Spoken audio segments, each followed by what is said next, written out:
The Gilas women sweeps the FIBA Under-18 Women's Asia Cup Siaba qualifiers held in Thailand on Sunday. At gaya nga ng inaasahan, nadumina ng ating Gilas Women Under-18 ang FIBA Asia Cup Siaba qualifiers. Winalis at nasweep ng Gilas ang naturang tournament sa 3-0 win-loss record sa landslide victory games. Unang nakasagupa ng ating kupunan ang isa sa powerhouse team sa Southeast Asia at ang host country na Thailand. Ang Gilas versus Thailand na laban ay isang napakahalagang laro kung saan ang mananalo ay makakwalify sa susunod na buwan para sa FIBA Under-18 Women's Asia Cup Division B na gaganapin naman sa bansang China. Hindi na pinaporma ng ating mga pambato ang host country na Thailand. Gaya ng napagplanuhan ng coaching staff, tinambakan nila ito sa score na 103-58.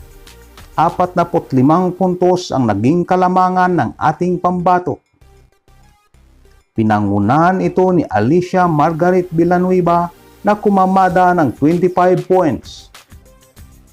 Sunod nilang nakalaban ang Malaysia na hindi rin nakaporma sa maliliksi na Gilas Under-18 Women's Squad. Tinapos nila ang laro sa score na 100-68 at 32 puntos ang ibinao ng ating pambato.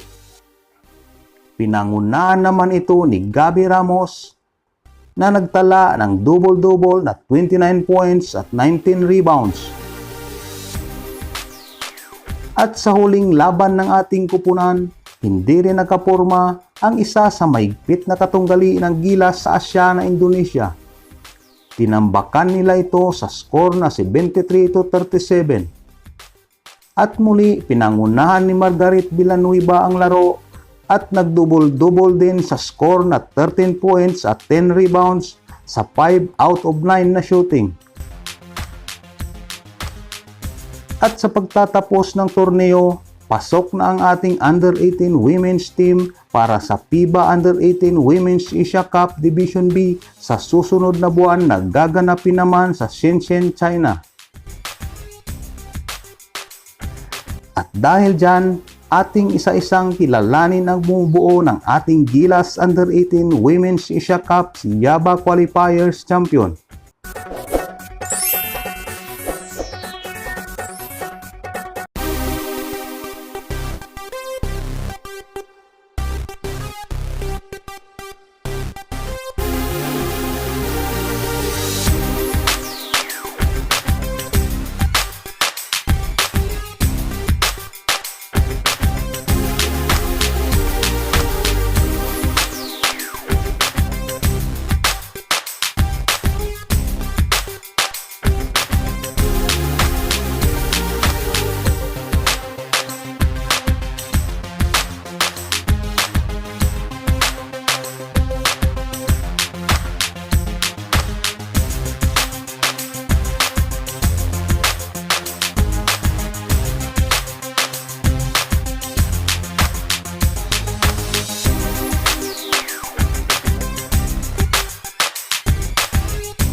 sa paparating na FIBA Under-18 Women's Asia Cup Division B Tournament, masisilayan pa kaya nating buo ang lineup na ito o may mababawas at madadagdag?